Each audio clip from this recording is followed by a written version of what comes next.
आज हम आगे बढ़ेंगे और आज हम राम से के साथ नई नई बातों को जानेंगे।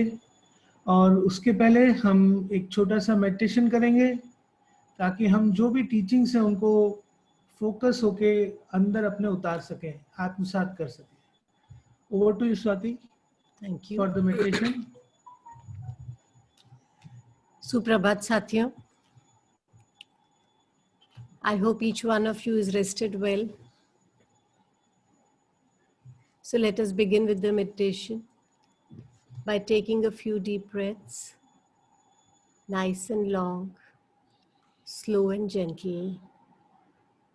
A few deep breaths now, in and out, in and out.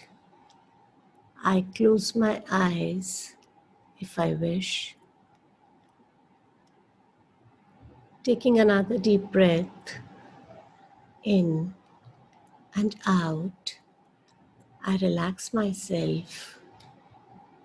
I now look deep within the center of my heart and find a tiny pinpoint of brilliant golden light, which is luminous, pure, and beautiful.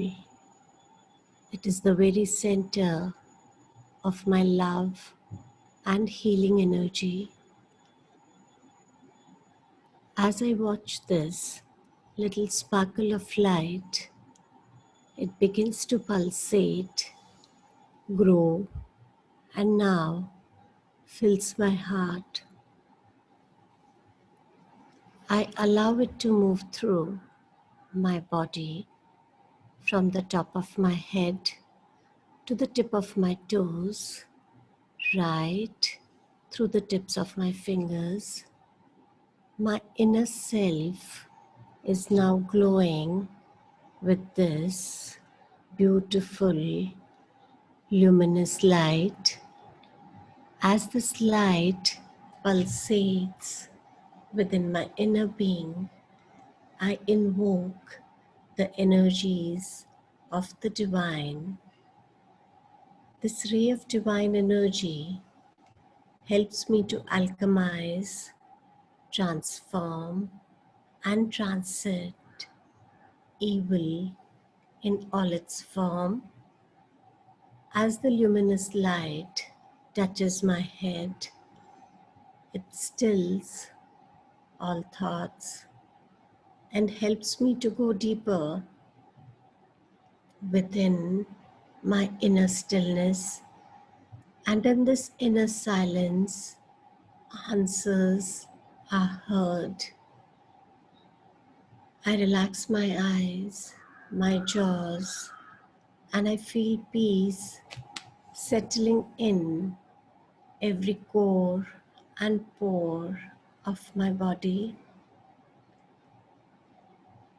I let the energy circulate within my body, releasing any tension, any baggage that I carry, flowing down to the base of my spine to bring me mastery of my instincts or to transform everything that weighs me down.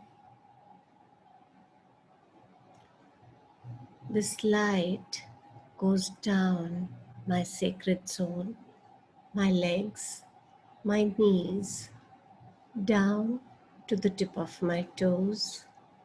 I feel the energy circulating, releasing all blockages in my advancement, and it rises up again and reaches my stomach, and I feel the muscles of my stomach relaxing as the soothing energy helps me to release all the undigested ideas and infusing the stomach with its golden light. Into this golden light, all negative emotions are transformed into positive, constructive emotions.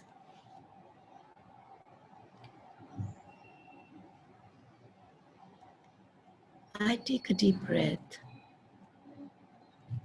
as all the negative emotions are being alchemized in my stomach. I breathe in and breathe out. This light now touches my liver, transforming all the anger into love, light, and forgiveness.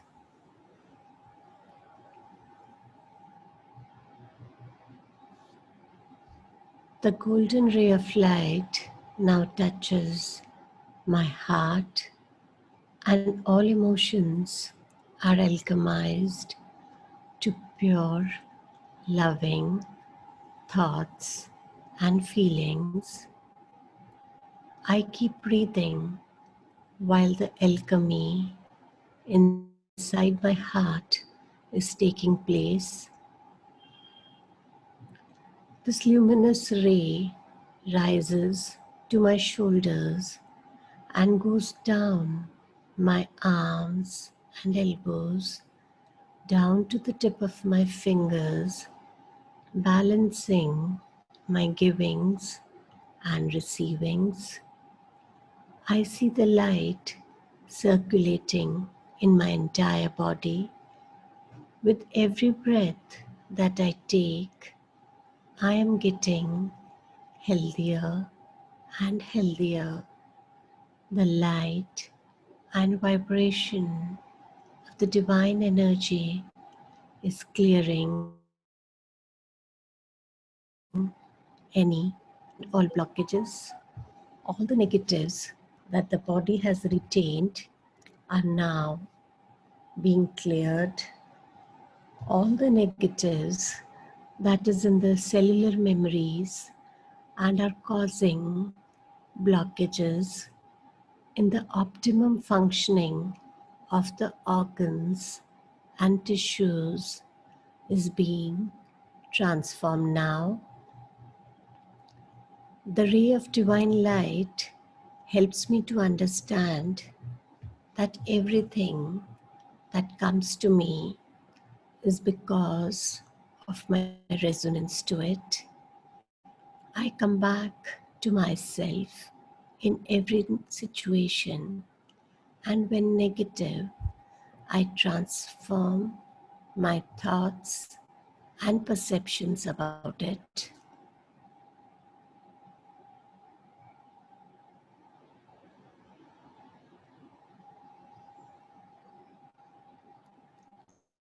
I let go of images, if any, bowing down to the spiritual alchemy this divine energy brings to my being, and I come back to the here and now, happier, healthier, lighter.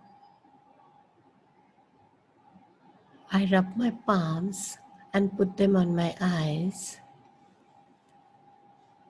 5, 4, 3, 2, and 1.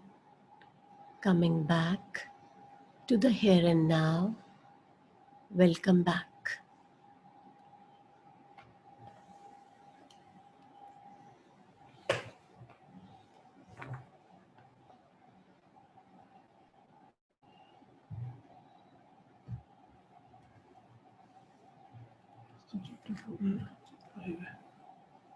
Namaskar. Thank you very much, Swati, for that absolutely divine meditation. Anurag, would you like to say something and then we can begin?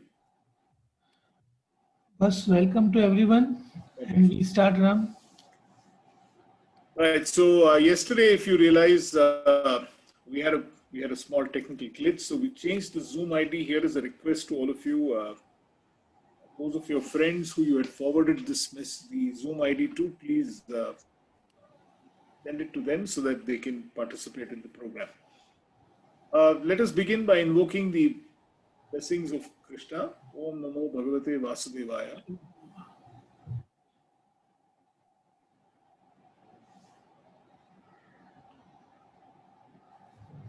Shubhodaya, Namaskara, good morning. We begin chapter 4 today. Chapter 4 is entirely about, every chapter of the Gita is so beautifully presented by, Sage Vedavyasa, that he keeps moving whatever he is doing every chapter. So today's chapter is entirely about Jnana Yoga. Last one was Karma Yoga. This is about Jnana Yoga.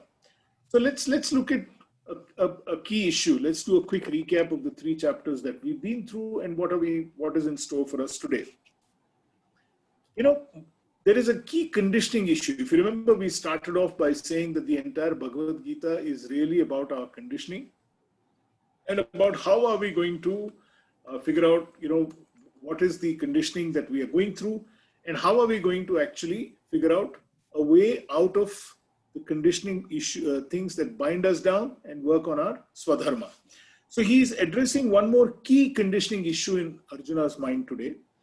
And when you're doing that, you have to remember that there are a number of layers. What happens with conditioning is that it is a layering process. So over the years, there are multiple experiences that keep coming and layering our mind one after the other. So it is not really easy to remove that. You just have to keep, literally peeling off the, like you're peeling a skin of the banana. You need to keep peeling off these conditioning layers one after the other. And Krishna does this very beautifully, through in this entire thing. So what he does is that, he actually makes sure that he is leading Arjuna on into coming up with his conditioning issue. And this is what a great guru does. This is what a great coach does. This is what a great facilitator does. That you try and figure out how can you remove those conditioning issues that are there in your mind and move on. So the last chapter that we did, if you recall, it ends with a statement that it is the senses that leads to desire, and it is these desire, that leads to disabling thoughts of kama, krodha, lobha, moha, mada, matsarya. And he tells Arjuna the secret. He says, the senses can be controlled. Okay, there is no issue about that. It can be controlled so long as you subjugate them into the mind. And he says the way to do it is to get the mind controlled by buddhi, which is wisdom. So he's setting us up beautifully for this chapter, if you recall the last 2 things. And he tells them, therefore, you make the mind a slave of the higher purpose of your life, which resides in your heart. So if you can do that, then what really happens is that your desires are not going to let you go uncontrolled and unchecked. And therefore, listen to the higher purpose of your life, which is there in your heart. And once you do so, then obviously you're going to be doing extremely well. That is his message to us and to all of us. So we now move on into the next chapter, which is chapter 4. And Srini, will you help me with slide 1 and 2 and Swami Brahmananda's, please? You can take your time, Srini.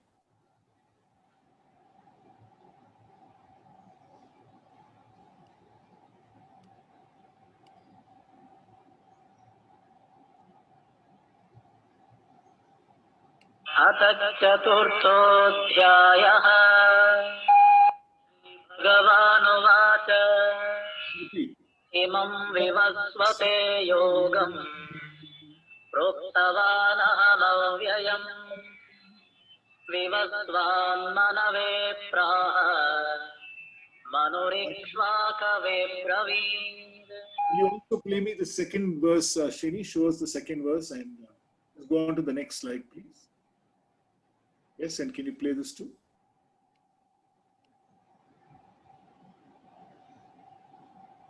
एवं परम्परा प्राप्तम् इमं राजर्षयो विदुः सकाले नेह महता योगो नष्टः.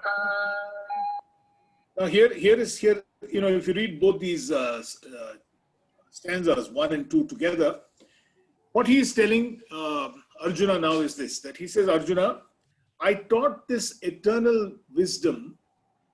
I taught this eternal wisdom first to the sun, Vivaswat. Okay. And the sun then taught this to Manu. And Manu, this is the seventh Manu in a line, which is Shraddhari. And he taught this finally to Ishwaku.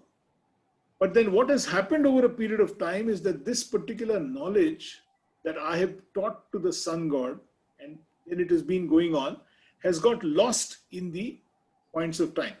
Now, this is also a challenge that most of us have. Okay. And this is the beauty of this entire wisdom that we are, that we all of us are used to. In the accumulated repositories of our mind, all that you need to know is already there. And that is what he is trying to tell Arjuna right now, that look, I taught this to sun, I taught this to, Vivaswat, which is the meaning of, which is another word for the sun god. And this is a knowledge that has been done. Now here is the point. Okay. Where is this knowledge gone? Where is this wisdom gone and got lost? If you recall in chapter 2, when we did chapter 2 in verse 38, he talks about the fact that, this knowledge that was there gets crowded, like the fire is clouded by smoke, like the fetus in the womb, like a mirror by dust. Okay. This particular knowledge, this particular wisdom that I have taught gets completely covered by man's experiences. So whenever we hear something new, we always think, ye to humne suna hai. Where does that thing come from? The fact is that this is actually coming from the repositories of the mind. So the mind that we've got is an extremely powerful, it's like a supercomputer that we've got out there. And it is in this supercomputer that all these memories are actually stored right there in the mind, okay, waiting for us to rediscover these particular stuff. So he goes on, and obviously, when you make a statement like this to Arjuna, that I taught this to the sun, and then the sun taught this to Manu, and Manu taught this to Ishwaku, Arjuna naturally will ask a question saying, and this is the beauty of Krishna, that he is getting Arjuna to start questioning Krishna, and in the process, removing those conditioning that is there in his mind. And Arjuna naturally asks a question in verse 4, which we are not doing right now.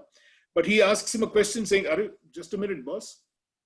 You are telling me that you taught this to the sun, but then you were born much later. So how is it that you are teaching this to, you've taught this to, the sun god? I mean, some kind of confusion out here, Krishna. How does this work? I mean, in what way have you taught this earlier to the sun god? I mean, can you tell us this? And this is when, Arjuna, Krishna, really helps Arjuna recalibrate his entire mindset. So, whenever you hear something, okay, you need to figure out that there must be a deeper meaning to what you're hearing. And this is something which is so very, very important. Okay. And Krishna tells him this, that listen, Arjuna, let me tell you one thing. I have seen many, many births before. I think yesterday we dealt with this in just in a passing way. And he tells him in verse 5 and 6 in this particular chapter, I have seen many, many births before, and so have you. The problem is that I remember, maybe you don't. And Krishna in chapters, in the verse 5 and 6 of this particular chapter, brings back to the discussion to, chapter 2 in verses 11 to 30, when he talks about the imperishability of the Atman and the glory of the Atman, and how the soul actually never dies, and how the soul keeps moving from one body to another body with the accumulated karma that the soul has actually got. So the point is here, that we have all been born with a higher purpose. There is a huge higher purpose in our lives. Some of us take a little time to discover that. Some of us discover that pretty early. But the fact is that we've got to convince ourselves that within each of one of us, there is a beautiful higher purpose that is waiting to be discovered, that is waiting to express itself, that the world is waiting for, that it is this Svadharma that we have, that the world is waiting for. And we need to figure out a way of how can we actually make sure that this particular Svadharma that we've got is something that is going to come out and manifest itself and give free rate too. The challenge that we have really from a conditioning perspective is this. There are multiple stakeholders in our life. You know, when we are young, we've got parents. Now they've got a particular, stake in our life.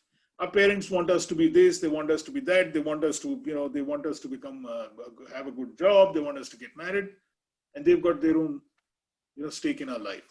Our teachers have their stake. They want you to be a good student. They want you to excel in the studies that they're talking about. When you start working, you want to be, your employer wants you to be a very diligent employee, and so on and so forth. In all these, satisfying these multiple stakeholders in our life, somehow, sometimes we tend to forget what is our Svadharma. And therefore, it is very important for us to rediscover what is our Svadharma and how can we go ahead. So Srini, with your help, can you share with us two stanzas, stanza number 7 and stanza number 8, where this whole concept is very beautifully explained by Krishna.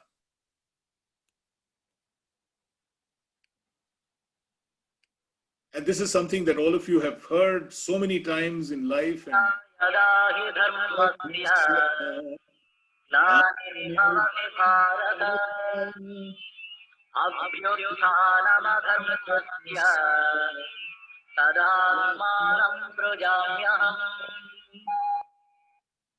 will you also go to stanza 8 and then we'll come back for Anurag's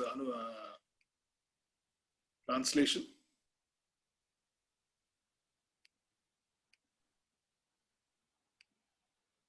Paritranaya sadhuna vinashaya ca dushkritam dharma samsthapanarthaya sambhavami yuge yuge. Vinny, can you show us slide 7 again, please? Yes, Anurag, will you read out the Hindi translation for us?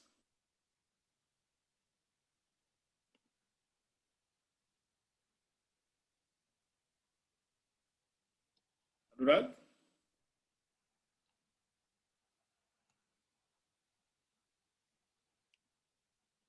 One second, I think he's muted. I'll unmute him one more time. 1 second. Anurag, you can unmute yourself now. Will you read that? I'm sorry, I think you need to share that slide again, Shay.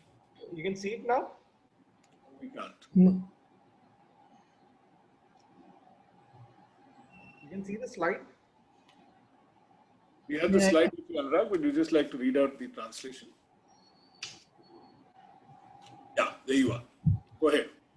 हे भरतवंशी अर्जुन, जब जब धर्म की हानि और अधर्म की वृद्धि होती है, तब तब मैं अवतार लेता हूँ. Next one, Shini. Verse 8. Yeah, 1 second.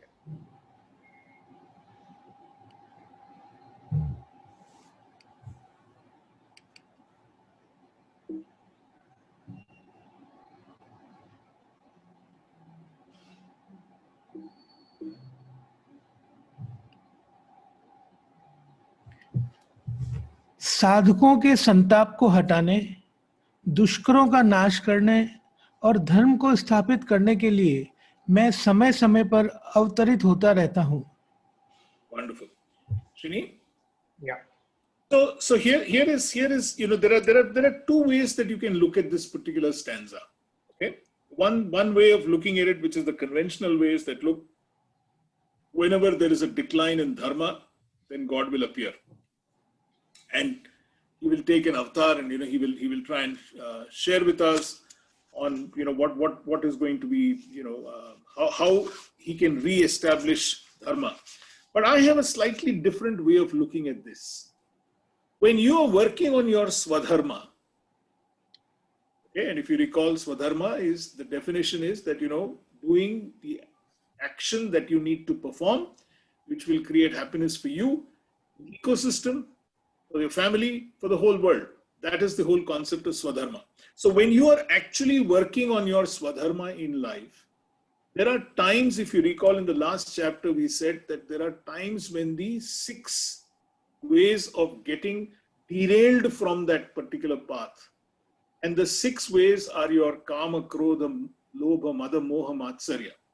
It is these that can come in the way and derail you from your part of your Svadharma.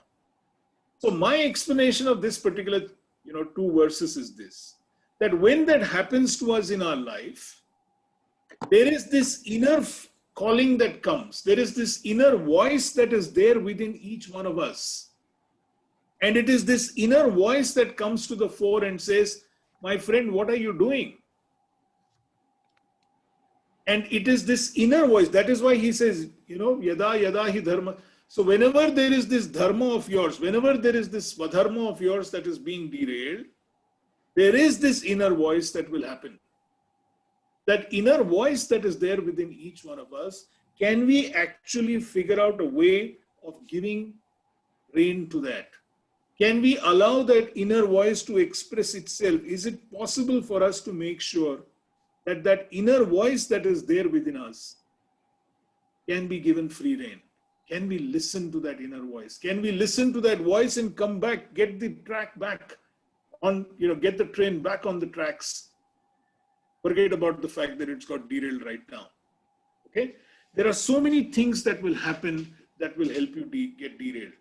And these 2 stanzas are actually this. So when you sit down and contemplate as what is happening to your life, when you start thinking in terms of what is the direction that your life is taking, and is this the direction that you want your life to get into?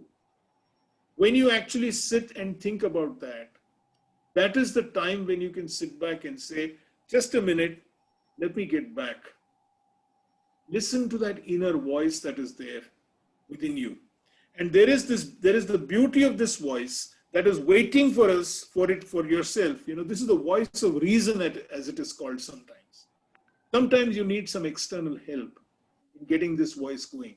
But believe me, ladies and gentlemen, a lot of people who have, yesterday we talked briefly about Mahatma Gandhi. It was this, you must have heard of this whole thing about the inner calling that comes. I remember, for instance, those of you here who've been part of Roundtable, and quite a lot of you have been part of Roundtable. This, when you act, if you recall this whole issue of, getting into freedom through education, which is of course thanks to VVS Ravi and his Dare to Dream project, which was Right to Learn. It was this inner calling that was waiting in the minds of all of us tablers at that time, that we need to do something for children. We need to get a smile back on their face. Can we all collectively get there? And can we all do something by which those children who are there, government schools, are going to be blessed, are going to bless us, because we in turn have got an opportunity to go and create that school. So these 2 stanzas are actually, about your inner voice coming and telling you what you need to look at it. And then he goes on, Krishna goes on, from chapter, in verse 9 and 12 and 13, he goes on to talk about, to Arjuna, saying that, look, this higher ideal that you have, you must perform your actions for that higher ideal, which is the Svadharma. That there is this Svadharma that you've got. So whenever you do, you will attain all the fruits of your action that you actually are looking for. There is no doubt in his mind that you will get. And it is this inner voice that will keep you actually going. Okay. The fact is that sometime back, I think we also answered this one question, that when is it that you will actually find that out? Okay. And in this particular chapter, though I'm not dealing with it as a slide, let me share something with you. He talks about the 4 varnas, the 4 types of people that have been created by him. Okay. This is based on the gunas that each of us have. Now, guna is nothing but an interplay of the prakriti, the nature that we have. Now, he talks about the sattva guna, the raja guna, and the tama guna. Okay. These are the 3 gunas that we have. Now, look at the whole point of this. Unfortunately, the varnas that were there have been gone and morphed into a very, very unhealthy thing like the caste system right now, which is, disastrous, which has got disastrous consequences. But let's not get into that. The whole point of this is this. It was the thinkers who practiced the sattva guna. It was they who took society, who said, control your mind, think of what you can do, think of what we can achieve as a society. And then you had the people who were the Rajas. They were the creative guys. They were the defenders. They were the people who had the courage to confront adversities and figure out how can we actually make sure that we continue to remain on track. And then the people with the Tamoguna, which are the people who were the implementers, the executors. These are the people who served society. So you've got all these three. You've got the thinkers, the strategists, you've got the defenders, the creative people, and then you've got the implementers, the executors. And it is on the basis of these gunas that the Varnas came up. The Varnas are not really, it is not by birth that you're getting it. And this is a very, very important lesson that Krishna actually takes us through. And then he takes us into another beautiful issue in terms of the kind of action that you need to take. So Srini, will you help me please with verse 17? And we'll do verse 17 first.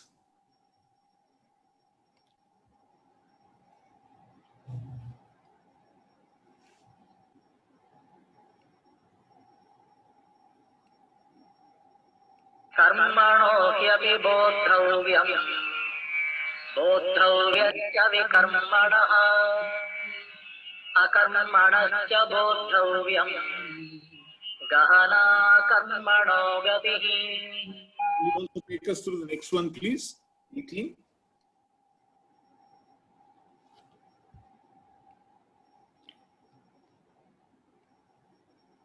कर्मण्यकर्मयः पश्येत् अकर्मणि च कर्मयः स बुद्धिमान् मनुष्येषु स युक्तः कृष्णकर्मकृत्.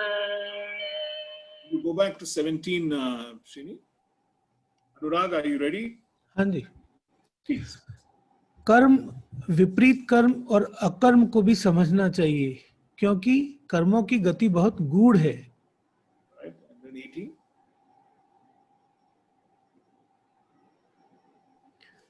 जो मनुष्य कर्म में अकर्म देखता है और जो अकर्म में कर्म देखता है, वह मनुष्यों में बुद्धिमान है, योगी है और संपूर्ण कर्मों को करने वाला है. Fantastic. Thanks, Srini.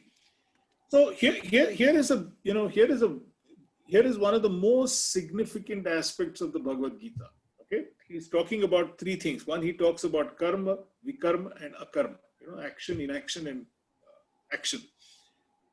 Coming down to today's context in our Svadharma and our pursuit of Svadharma, there are basically 4 types of action that a man can indulge in. Okay, that all of us can do as far as our Svadharma is concerned. The first is inaction. Do nothing about it.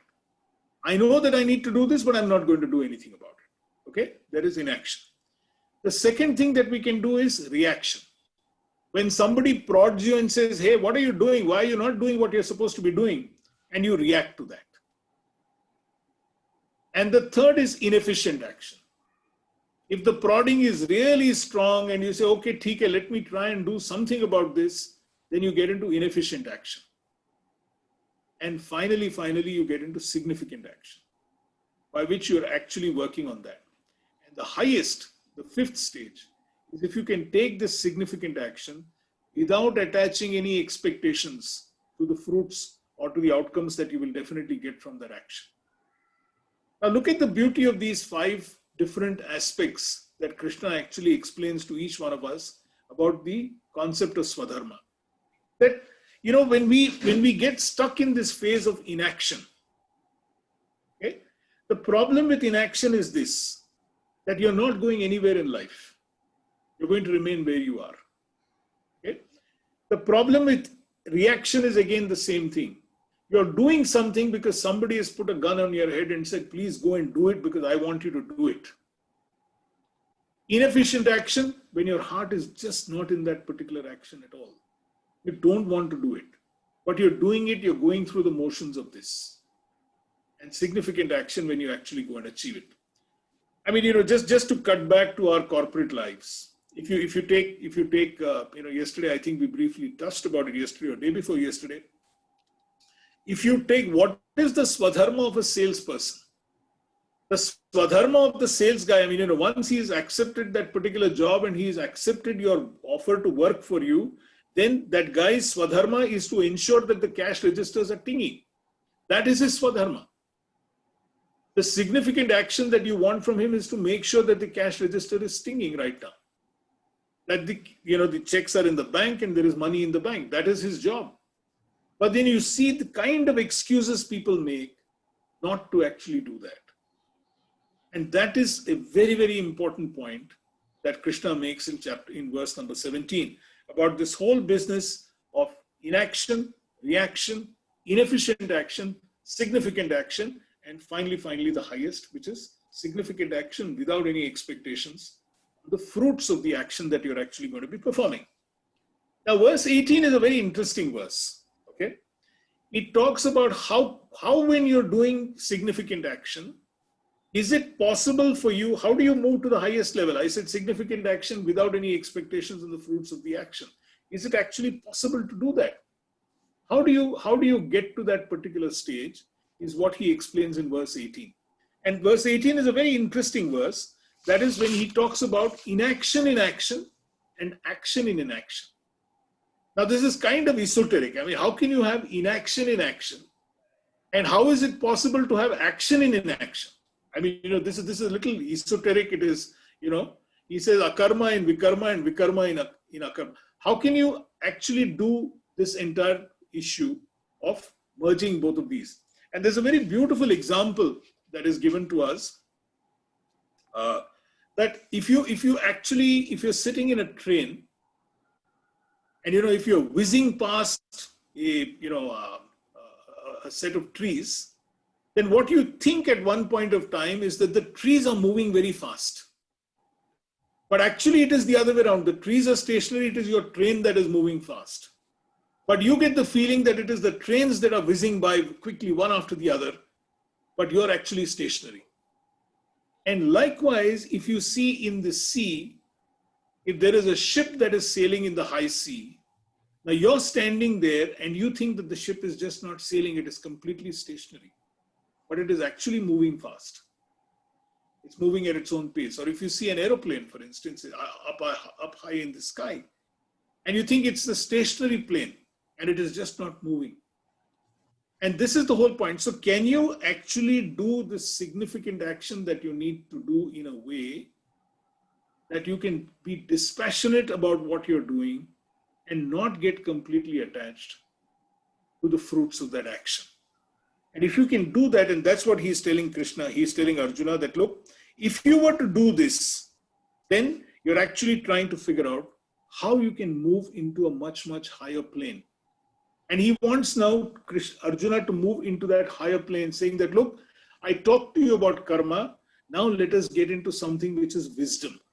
How are you actually getting into a kind of a wisdom by which the actions that you're going to be performing are going to be completely different? Okay. And therefore, he now takes the entire discussion onto a completely new plane, and he talks about a very, very interesting concept, which is the concept of sacrifice. And he says, when you perform your actions in a spirit of sacrifice, it is very good. Now, in the Gita, sacrifice, I mean, unfortunately, again, English is a very incomplete language for us to completely understand the meaning of some of those words that have been used in the Gita. One of those words is yajna. And, the modern interpretation of the yajna is the Havan Kund and, whatever you perform there. But actually, if you look at yajna, it is called sacrifice. So what do you do in a Havan Kund? What do you do in a yajna? What do you do in a sacrifice? You offer everything that you have into that fire. And if you see the sacred fire, it is the fire which is, the fire always goes up. Likewise, if whatever we do, if that fire is a symbol of wisdom which is constantly rising, and if whatever we do, we offer it into that particular fire, whatever action that we do, if we offer it into that particular fire of wisdom, then naturally, everything that goes into that particular fire will turn into ashes. And that is a very interesting point. It's a slightly esoteric point, but it's a great point to think of. That if you were to perform your action with that spirit of sacrifice, saying, let me offer it into the wisdom that I have, then the kind of work that you do and the kind of results that you get would obviously be completely different. So will you help me, Srini, if we move on? We can move into verse number 22, Srini, if you have that with you, please. Anurag, are you ready? Yeah. Verse number 22, Srini. Can we hear Brahmananda ji here?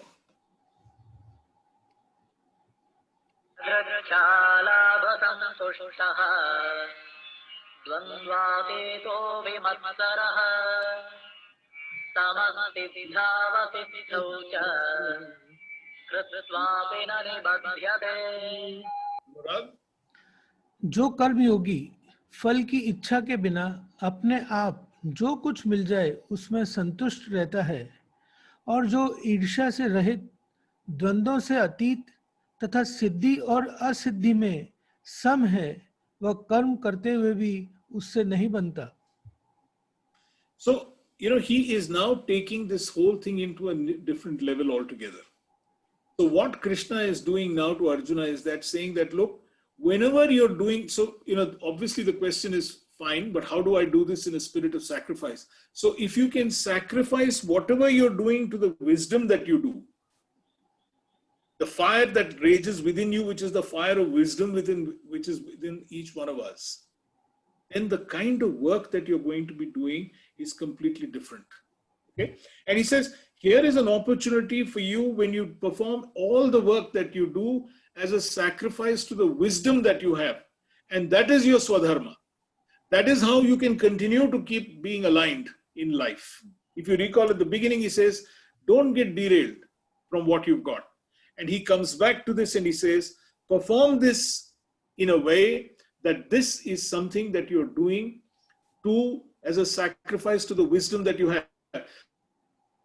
So each of us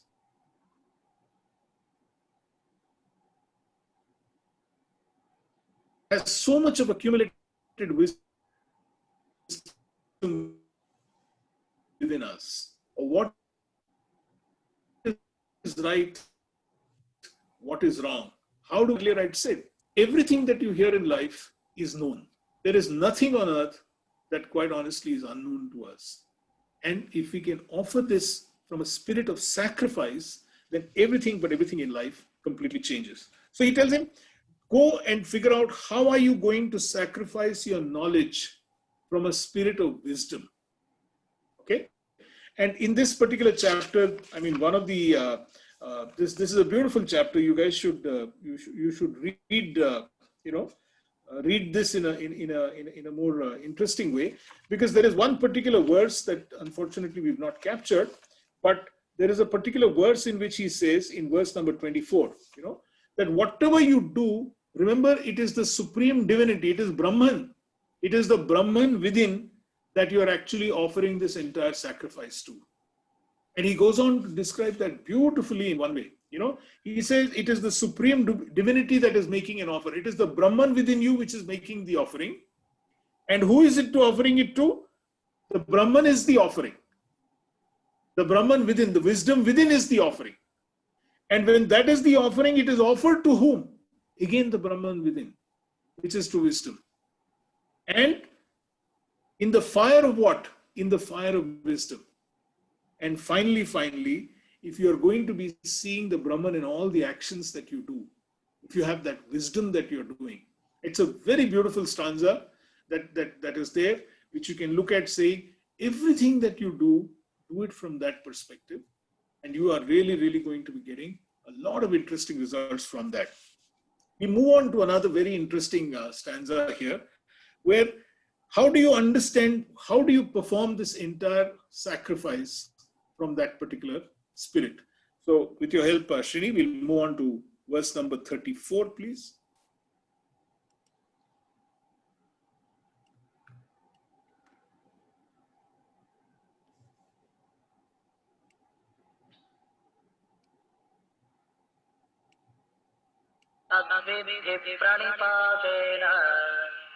परिप्रश्नेन सेवया उपदेक्ष्यन्ति ते ज्ञानम् ज्ञानिनः तत्त्वदर्शिनः.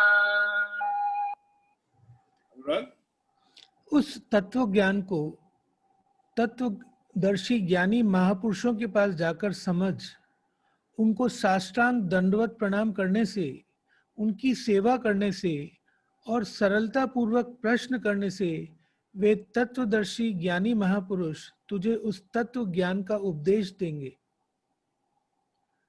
So, just before this, I said, if you were to completely change the dynamics, I mean, why are you doing what you're doing? Because there is this Brahman within.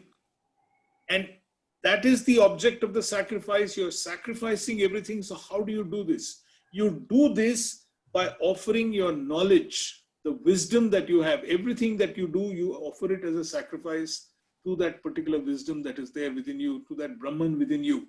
Now, if you can start looking at it from that way, which is that you are doing everything to realize that higher self within you. Naturally, how do I do that? And here is this beautiful way that Krishna is telling Arjuna that, look, go and approach a spiritual master, inquire from him, talk to him, prostrate before a master, seek a guru. And this is something which is very, very important, that if you were to approach this whole thing from a lesson, this is a lesson in humility. If you were to approach a guru with humility, then you will actually learn an incredible amount as to how are you going to approach whatever you're doing in that spirit of sacrifice. In what way can you get into that, mind thought?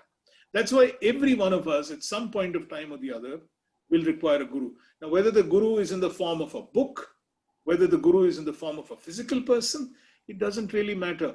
But when you want to, stoke the fire of wisdom within you, you certainly need to approach it through an attitude of humility. So there is no point in trying to figure out saying, well, I know this, I've heard this before. Sure, you know this, sure, you've heard about it, because that is the accumulated repository of your mind. But only when you approach this with humility and go and spend some time with someone and say, can you help me? Now, who could this person be? It could be grandmother at home. It could be granddad at home.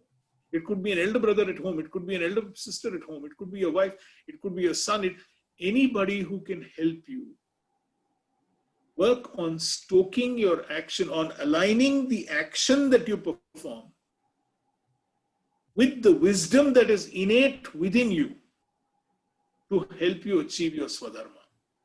So go and approach. And he tells Arjuna, go Arjuna, approach a guru, approach a spiritual master who will tell you how to do this in life.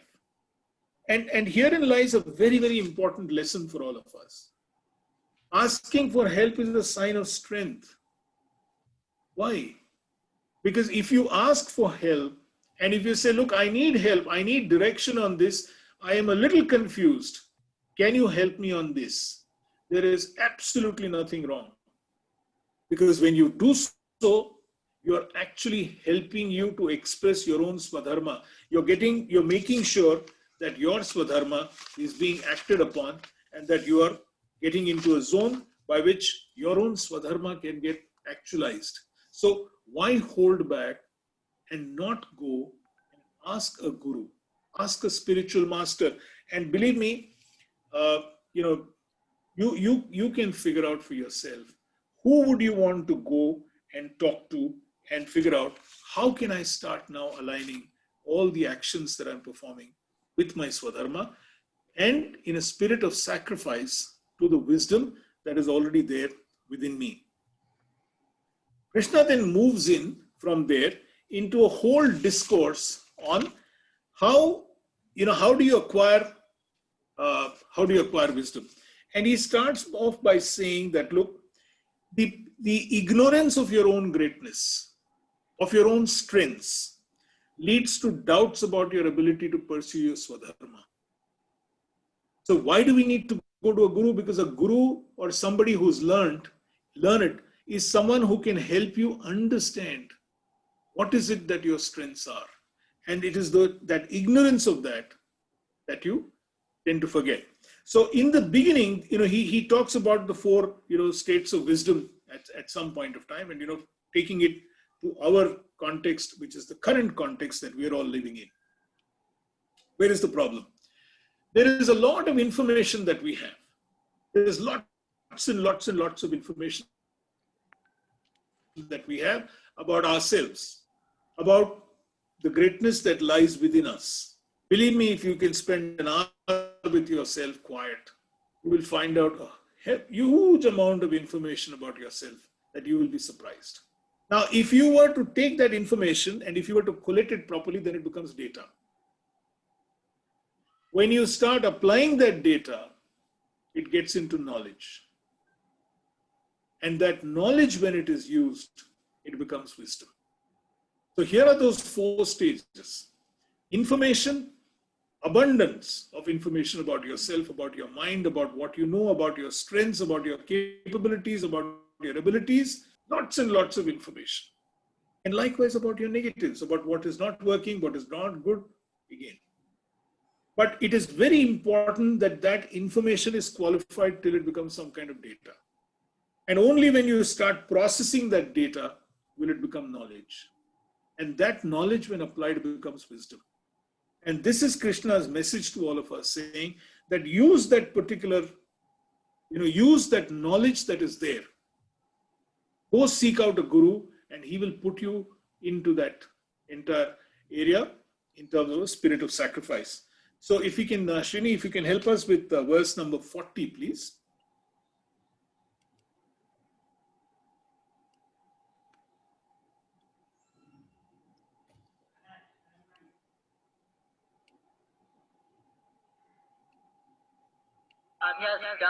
अन्यस्याश्रद्धधानस्य संशयात्मा विनश्यति नायं लोकोऽस्ति न परः न सुखं संशयात्मनः। अनजान, श्रद्धा रहित और शक्की मनुष्य का पतन हो जाता है। ऐसे शक्की मनुष्य के लिए न यह लोक है, न परलोक है, और न सुख ही है। Okay, so look at what he is saying in English. But persons who possess neither faith nor knowledge and who are of a doubting nature suffer a downfall. For skeptical souls, there is no happiness either in this world or the next. So when you go to a guru and when you are seeking the wisdom that you want, okay, why do you need that? Because don't fall between these 2 buckets. You need somebody to guide you and to direct you and to tell you that, look, you have all that you want, my friend. Go about achieving your Svadharma. It is this process. And he tells Arjuna, go ahead, my friend. Achieve your Svadharma, because that is what you need to do. And when you do that, how do you do that? You will discover this wisdom that is there within you. Give rein to that particular wisdom that you take. So when you allow that particular wisdom to come to the fore, there is so much of which within you. There is so much of that you can share. And that is why today, the world is moving into what we call wisdom working. And it is the wisdom worker that is the most important asset today for any organization. So if we can channelize this whole thing into becoming wisdom workers, and we've just been through how do you actually do that? That you approach a guru, because if you're with doubt, only if you go and get that wisdom to the fore, then any doubts that we have about can we do it, should we do it, will we do it, how to do it, you will slowly but surely get out of all of that. And that is that wisdom that you need to bring in so that you move away from inaction, reaction, inefficient action into a zone of significant action.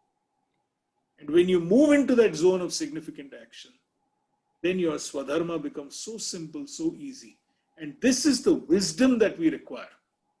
And he ends this particular chapter, Srini, with the next stanza, please, verse number 42, if you can help me with that.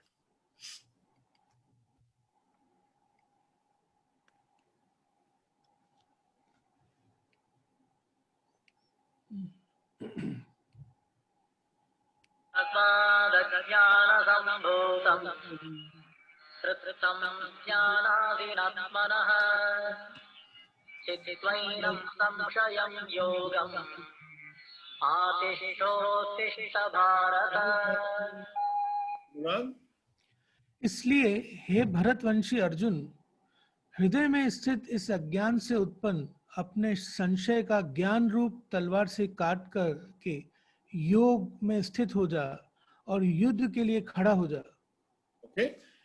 He says, therefore, with the sword of knowledge, cut asunder the doubts that have arisen in your heart, O son of Bharat. Establish yourself in Karma Yoga. Arise, stand up, and take action. Okay, and this is therefore the last verse. This is the end of chapter 4 in which he makes this point. This is the end of chapter 4 when he says, use that sword of wisdom, cut to pieces all the doubts that you have in your life. Don't allow those doubts to, take you forward. Get firmly onto the path of wisdom. So this particular chapter, ladies and gentlemen, is a very interesting chapter in the Gita because he is now merging. If you recall, we talked about it at some time saying there is Jnana Yoga, Karma Yoga and Bhakti Yoga. And he is now merging both those trends of thought. Last chapter we did Karma Yoga in great detail. Then we did Jnana Yoga. He's now saying, this is how you can get that wisdom that you need to pursue your Svadharma, to pursue this significant action that you need to perform in a way that will get you the kind of results that you require. So with this, ladies and gentlemen, we complete chapter 4 in this beautiful beautiful song of life, in this beautiful, this amazing thought process of the Bhagavad Gita. And with that, we close this chapter. This is the end of chapter 4. And we can now open up to any questions, any shares, any thoughts, anything that you'd like to ask us. Jenny, will you enable us to any questions, any observations? We can then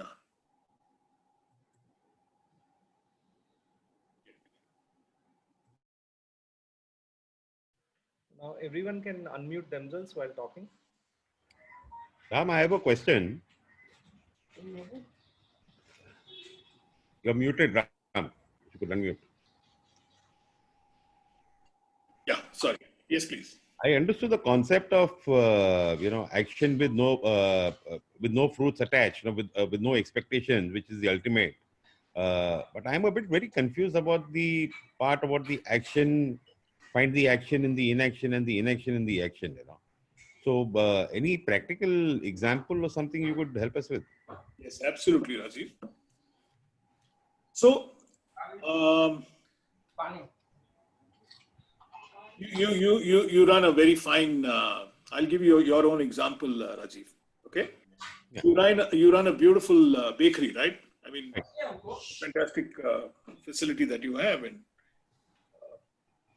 I must still taste those cakes one day, Rajiv. But anyway, now when your chef is creating that entire masterpiece, Rajiv. Okay. When your chef is creating that entire masterpiece, at that point of time, the creation that is coming up in front of her or him, can you be completely dispassionate? Of course, it's going to have a lovely kid cutting that cake. Of course, the kid is going to eat that cake. Of course, the family is going to enjoy the cake. There's so many things that are going to happen to that particular cake, Rajiv. But can you get so dispassionate about, when you're placing that cherry on top of that cake at that point of time, can you just focus on putting that cherry there? So there is a lot of action that is happening, okay? But there is a tremendous amount of inaction that is happening at that time. So how can you be completely dispassionate, Raji? That is the whole point of that particular chapter, okay? When an artist is singing a song, Raji, there is an audience in front of you. But can you sing the song so totally lost in the song that you're only enjoying that particular song at that point of time, the rendering of that song, and not worried about it? Like what I'm doing right now, Raji. I am sharing some of the thoughts, some of my learnings, okay? Will there be questions? Yes, there will be questions. Will there be some interesting observations? Yes, there will be some interesting observations. Will some people like it? Yes. Some people not like it? Yes. But at this point of time, when I'm in that action, can I become completely dispassionate about what I'm doing? That's the whole point, Rajiv. Okay. So can we be dispassionate when we are doing that action and not become anxious? And therefore, he says, there is an action in inaction. Okay. And there is also inaction in action. How can you get that state of mind to become completely dispassionate about what you're doing at this point of time? That's his message to us. When there is a doctor who's doing a surgery, Rajiv. Okay. Now, doctors don't normally operate on their own kith and kin. The reason they don't normally operate on their kith and kin is because they will allow those emotions to come in the way. Right? That this is my son, or this is my daughter, or this is my father, or this is my mother, or this is my spouse. Therefore, a doctor normally does not operate on their own kith and kin. But if it is somebody, some other patient, the point is that person is also somebody's father or mother or brother or sister or spouse. But there is a certain amount of being completely dispassionate when the doctor is performing that entire surgery. At that point of time, the doctor is so focused. Okay? And therefore, can we get that feeling of being dispassionate is his whole point. Would this mean, Ram, that any action that you do or any karma that you do, it should be devoid of emotion or above emotion completely? Don't bring the emotion of the result of the outcome. Don't bring the emotion from the manifestations of that action, Rajiv. Don't do that. Okay? So be dispassionate about so be completely involved in that action right now. Do that action because, that is your Svadharma, and do it in a spirit that it is my Svadharma, that I'm doing what I'm doing right now. So to that extent, yes, move away from that, remove all the other emotions from that. Remove fear from this. Will this go right? Will this go wrong? Remove that. Because that is leading you to inaction. Okay? Or remove again that there may be a reward, there may be some praise, there may be some, some kind of a reaction, adverse or positive or whatever it is. Remove all of that away from your mind and perform that action at that point in time.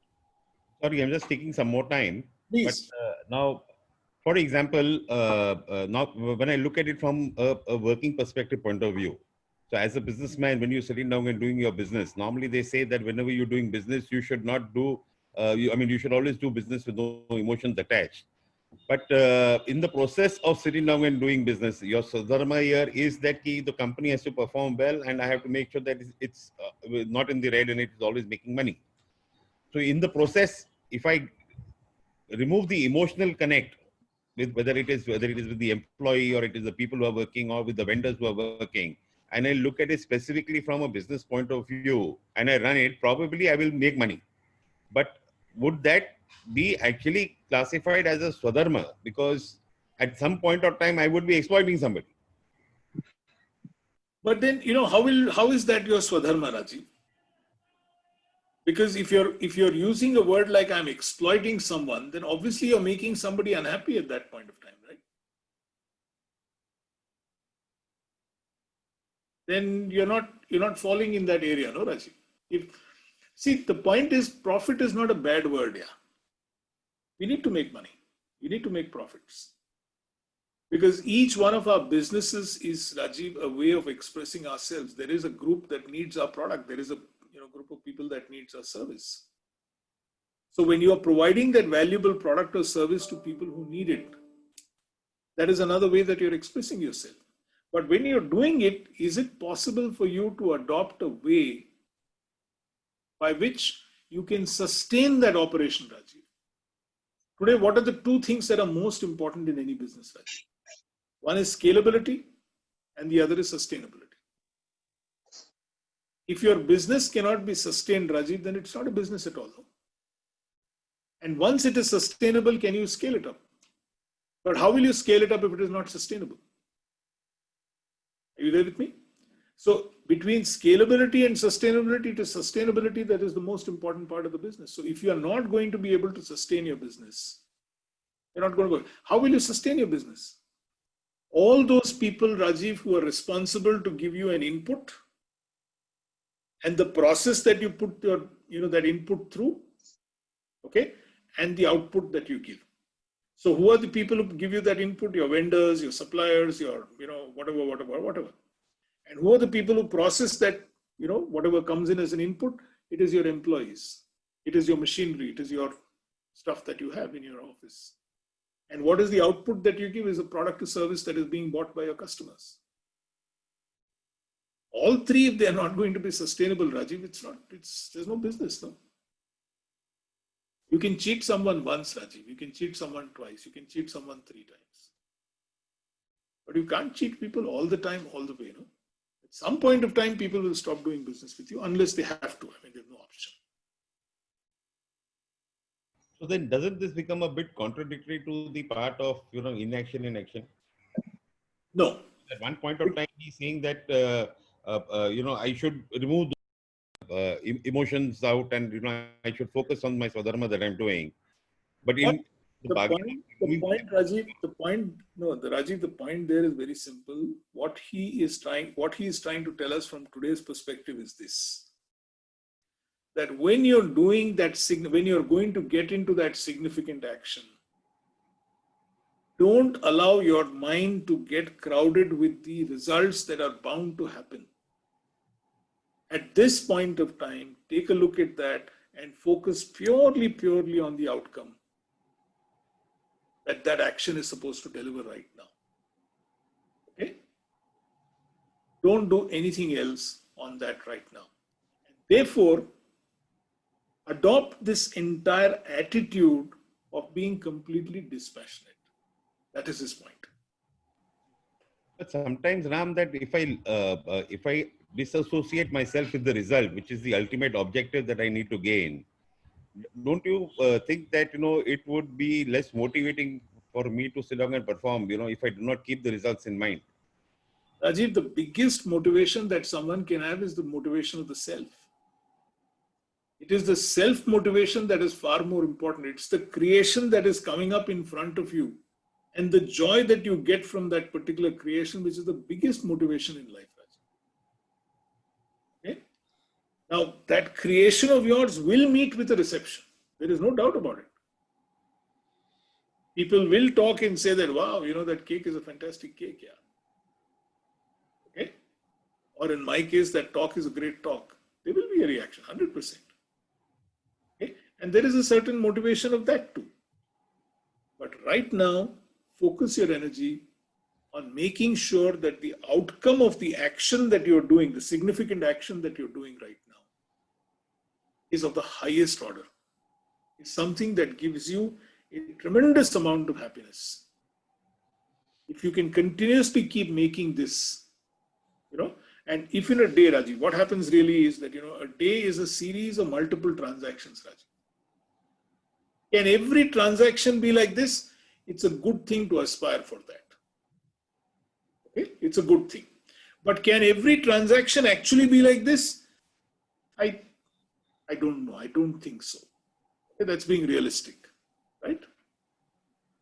But if we can start making out of 10 transactions in a day, if we can do 2 like this, if we can start doing 3 like this, if we can start doing 4 like this, it is better than 0, no, Rajiv? Can all 10 be like that? Well, that's utopia. I hope so. But may not work like that. How does one disassociate oneself, with this feeling? Like now, for example, see, a human being like a father, I would give love to my children because I would want love back from my children. Yeah. So there is an expectation. Yeah, but then that's the problem, right? See, because any individual, even amongst 2 friends, see, if I extend a friendship towards the person, is because I'm getting the friendship back from the person. So there is an expectation. No, I'm glad you asked this question, Rajiv, and I'm very happy that you did. But the moment there is an expectation somewhere, no, Rajiv, then the next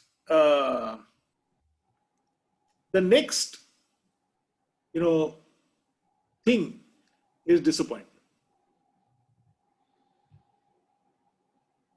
So if I'm going to get into this friendship with you, Rajiv, with the expectation that Rajiv will be a very loyal friend of mine and he will do whatever I tell him to do, then I am now setting myself up for disappointment. No? Because what if he doesn't?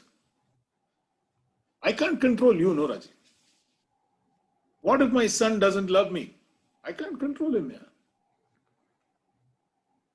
So the minute you have that, that is the root cause of all. That is exactly what he is trying to say, that, the sword of wisdom that he talks about, cut these doubts. That's what he's talking about, saying that, look, you have to figure a way out, saying, don't fall into this trap. Right. Anything else? Any other observation? But lovely questions, Rajiv. Yeah, I had a question, Ram. Please. Ram, in this chapter, a lot of negatives are also covered, like what we should not do, which we could not throw light on. Yeah. So, Ravish, right? Right. Okay. I love your name there. You put Krishna out there, so it's nice. It's come on its own. So. No, good. No, so Ravish, the point is this, that throughout the Gita, the Krishna makes a lot of points to Arjuna. Remember, he is removing each of those layers in his mind. Okay? So there are times when he uses different ways to get Arjuna to reveal his conditioning, Ravish. So sometimes what he is doing actually in the Gita, when you read it, is that he is setting Arjuna up to ask questions to him. Because that's the only way that Arjuna, the layers in the mind of Arjuna will get unpeeled. So sometimes he uses a positive stroke, sometimes he uses a negative stroke. Okay? What we've done is that because we've titled this is, let's get one thing right. This is something that we are saying, this is how do you pursue your Svadharma and link it to your happiness. So by no means, Ravish, is this a complete exposition on the Bhagavad Gita? It is not. This is just taking a few examples from the Gita and linking it up to our Svadharma and how can we live our life, Ravish. Okay? What you are doing on Sunday, Ravish, is the Bhagavad Gita. Okay? We are going through that, so please stick to those learnings. Okay, thanks. Yeah.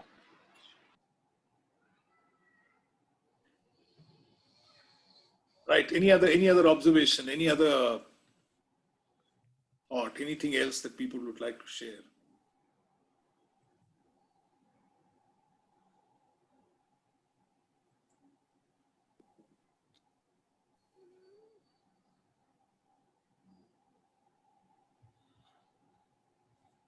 I don't think there are any more people.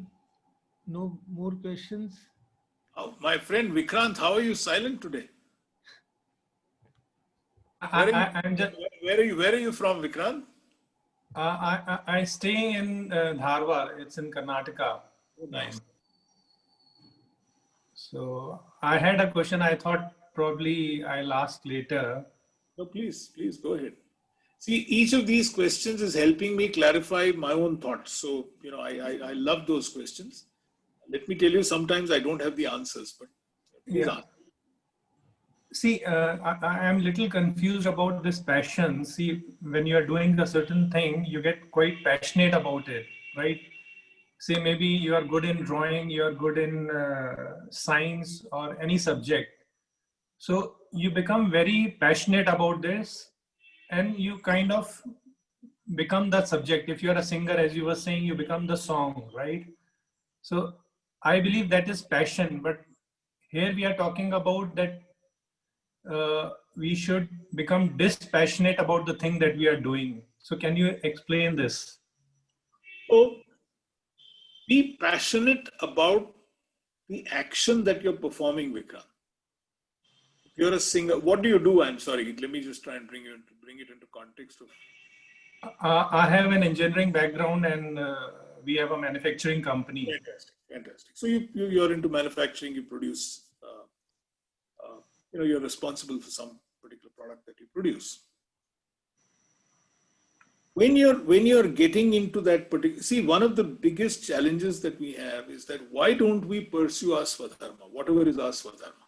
Okay? Why don't we pursue our Svadharma? Why do we allow ourselves to get derailed? Okay? One of my favorite examples on this, just to digress for a minute. If there is an unfortunate accident on the road, okay, or on the railway track, the first job of the person on the road, the police guy or the railway official, is to get the road open again.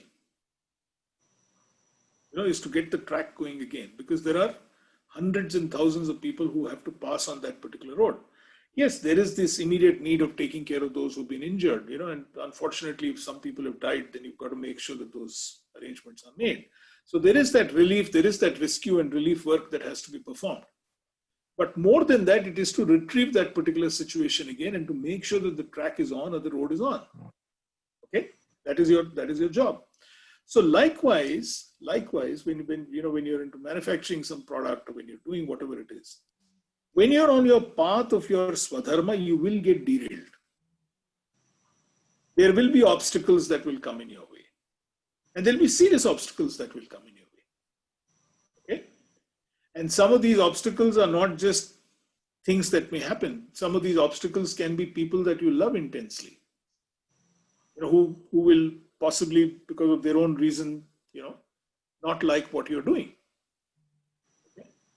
So the point is, how do you get back onto the track? What is your rate of retrieval? In management parlance, we call it the rate of retrieval. Like, for instance, you're in manufacturing. There is a machine that will break down. It will break down. What to do? It's a machine, right? Despite the best of your maintenance, despite the best of your preventive maintenance, that machine will break down because it's a machine. It's supposed to break down. I mean, the guy who's working on that particular machine will do something wrong. I mean, he'll press some wrong button somewhere and the machine will break down. It's bound to happen. Now, the challenge is how quickly is it going to come back into production, right? Now, likewise, this whole issue is this, that look, when you're performing any particular action that you're performing, be passionate about the action. Don't let the outcomes that are happening or the manifestations of the outcomes that will happen, don't get passionate about that. That's the whole point. Okay? So if your machine breaks down right now, the job is to go and get that machine up and running. Now, the manifestations of the machine breaking down would be an inquiry, why this happened, what happened, who was responsible. Bound to happen. No? That has to happen because that's a learning experience. But are you going to approach it as a learning experience? Or are you going to approach it as a blaming experience? Okay? Now, that is the whole point of this exercise. That look, if you can be dispassionate about the manifestations of the outcomes that are bound to happen, and if your people, Vikrant, can know that look, if there is a breakdown in the machine that happens, okay, my boss is going to come here and figure out a way of setting it right, and then he's going to take us through a learning experience, then people are bound to come and tell you that, yaar, aisa ho gaya, Vikrant sir, kya kare? Okay? But if the manifestation of that outcome is going to be a blame game, is going to be irritation, is going to be anger, then people are never going to be able to grow. Okay? So this whole point about action, inaction, this is the whole point. That can you be so involved in what you're doing right now? Can you be so passionate about the song that you're singing right now? Can you be so passionate about the widget that you're manufacturing at this point of time? Okay? That you get the best, whatever you're manufacturing right now. It may be one tiny part that goes into a huge car. But can you make sure that that tiny part is manufactured so beautifully that your rejection ratios are low? Okay? That is the application of what we are talking about here. So you can be passionate to your work or to your close ones, but Don't not go, not to the not with the manifest. result and expectations. Exactly. Don't go with that. No? Okay. If your workers are all the, your workers must be concerned about rejection ratio. But why does that rejection ratio happen? Because somebody has been careless. Some setting has not been right. That is why there is a rejection that's happening. Nobody willfully will go there. No, Vikrant, I mean, in manufacturing, I've worked enough there. Nobody willfully says that, okay, client has said 2%, so let us spoil 2 out of 100 here. Nobody goes with that. I mean, it happens because somebody somewhere has not done what he is supposed to be doing the way he ought to be doing it, right? Nobody says 2% is acceptable, let us go with it. So that's the whole point of this, that can you work in a way that you are so involved in what you're doing at this point of time, and don't get carried away by the manifestations of that action. As a leader, sometimes, as people who lead organizations, okay, and this is something that happened to me in Rotary quite a lot. I come from the Rotary Club of Bangalore, which is a very, very old club.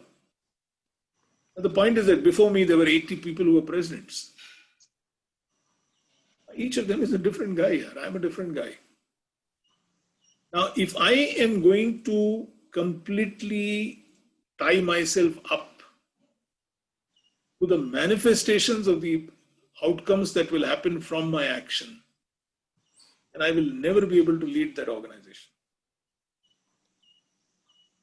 But if I were to say, no, this is my Svadharma, let me be passionate about what I'm doing, let me go and deliver the best particular service project in my life right now, that is exactly what I'm going to go and deliver.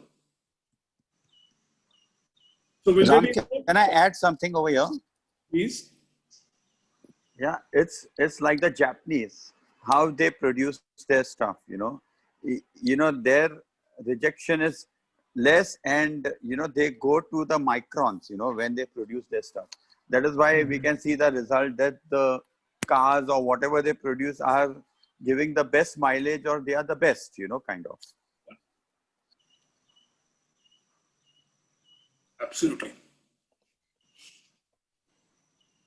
Any other shares? I think we've got another 5 minutes. Yes. Yes, Rahul, go ahead, my friend. This was one of the best sessions that I've had in the last 4 days. It's cleared a lot of cobwebs. Just to give you a background, my building has been under redevelopment for 11 years. The builder has cheated us, run out, run back, etc.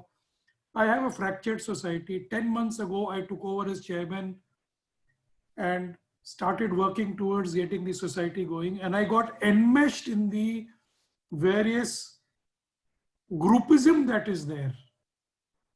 This one against that one against that one, that one against that one. He is right, I am wrong. Usne cheat kiya, usse baat nahi karega. And a series of events that happened over the last 2 days have left me very disturbed. In fact, today's meditation by Swati also, I could not concentrate till I heard this. And now my focus is very clear. I know exactly what I have to do now, and I'm going to take it up. Thank you so much. And I'm going to take this offline with you later in the day sometime as I get the time. Yeah. Thank you so much. This has been an absolute wonderful, wonderful experience today. Thank you so much. Wonderful, sir. So happy to hear that.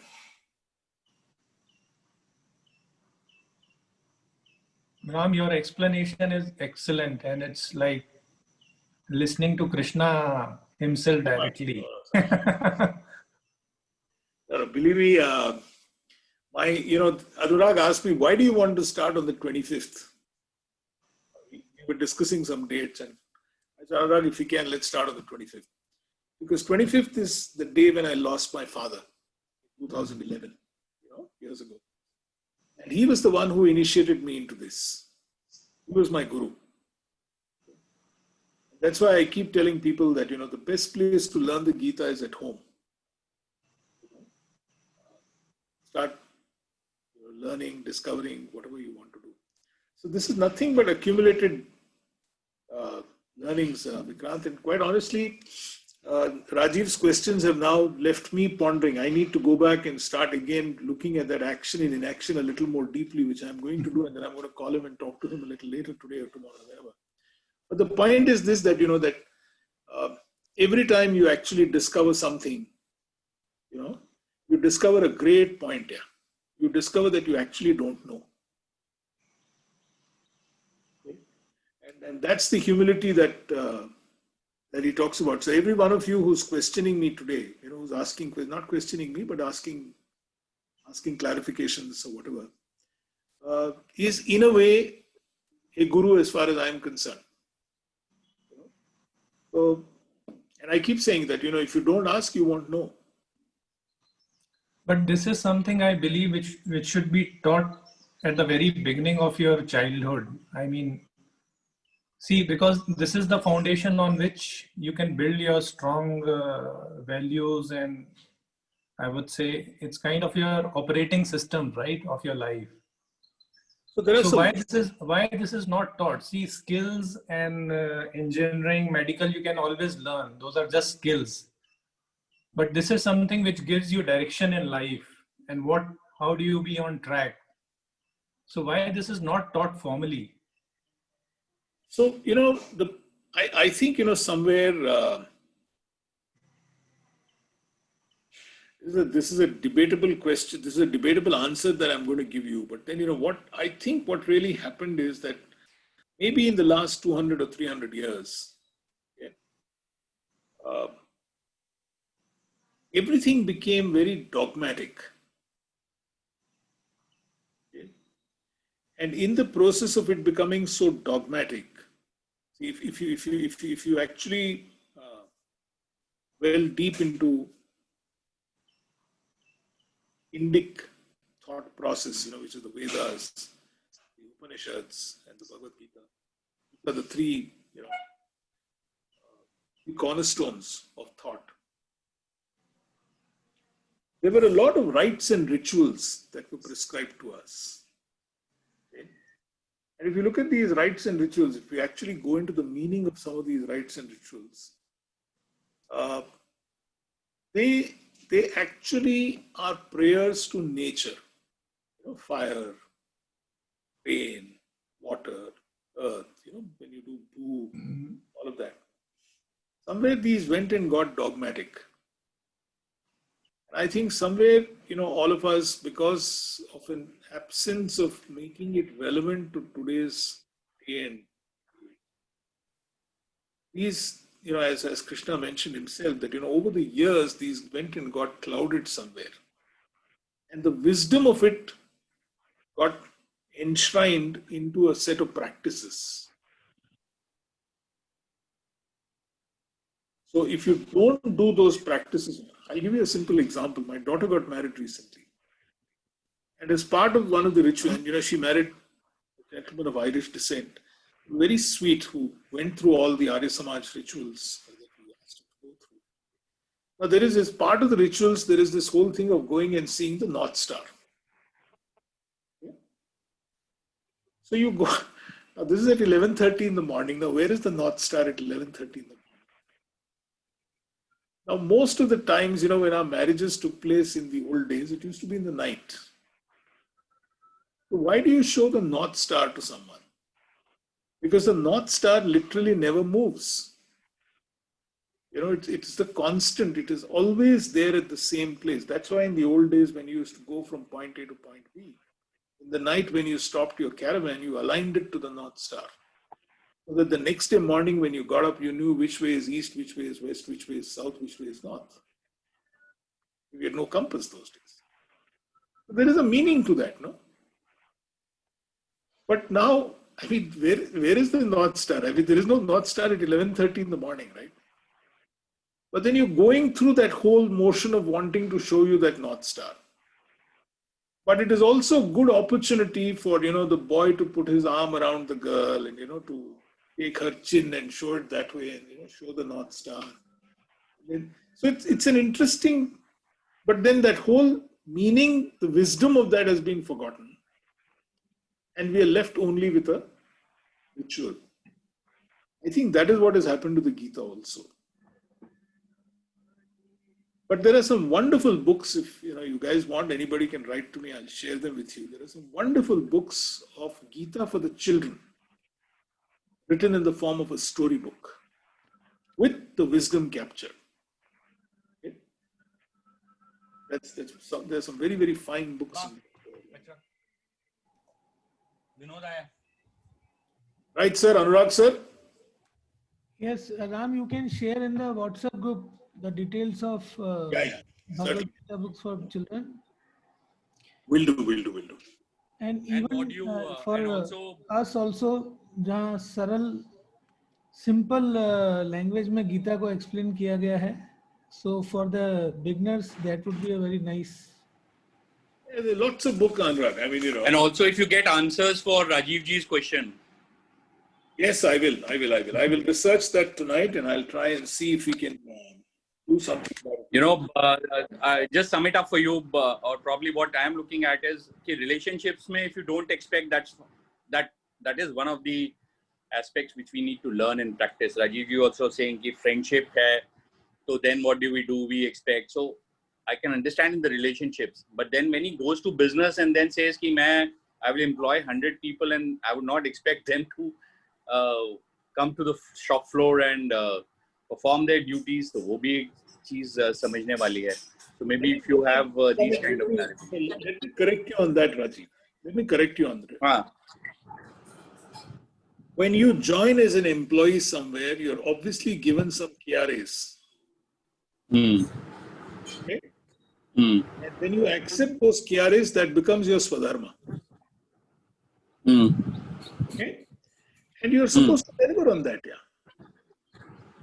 So that is an expectation which is very clearly told to you, Look, you're a sales guy. You're supposed to make 20 calls a day. You're supposed to close 3 sales a day. You're supposed to get in 1 lakh a day. Whatever it is. You're a machine operator. You're supposed to come at 8 o'clock in the morning. You're supposed to work on your machine. You're supposed to work in such a way that there are 0 defects, etc., etc., etc., etc. If you're a purchase guy. So once you accept an employment, then there are some KRAs that you also accept. And to deliver those KRAs is your Svadharma. So there is no gunjaish on that subject, Rajiv. No way. Okay? What is Krishna telling us? He's saying that, look, so long as you are going to work on that outcome that you're supposed to deliver, So if you're a sales guy, make the best presentation possible right now to the customer sitting in front of you. Don't think of the customer who's coming in at 12 o'clock to meet you. Now, this customer may be a 1 rupee customer, that 12 o'clock customer may be a 1 lakh customer, doesn't matter. But right now, that 1 rupee customer deserves the best of your attention. Now, come on, go ahead and do that. Okay? That is your Svadharma. So there's no question about that. See, what are we talking about? We are saying, what is this whole concept of KRA or KPI or MBO, whatever it is that management experts use? All of this is that, right? That look, here are the outcomes that we're going to measure you on day-to-day basis, boss. And you need to deliver this on a day-to-day basis. These are the outcomes that are expected from you. Now, a series of these outcomes, Rajiv, will make your quarterly sale or your half-yearly sale or your yearly sale, right? Your job is to figure out how are you going to deliver on the outcome of the day. Now, please, for God's sake, deliver that. You leave the rest of it to somebody else. That's the whole point.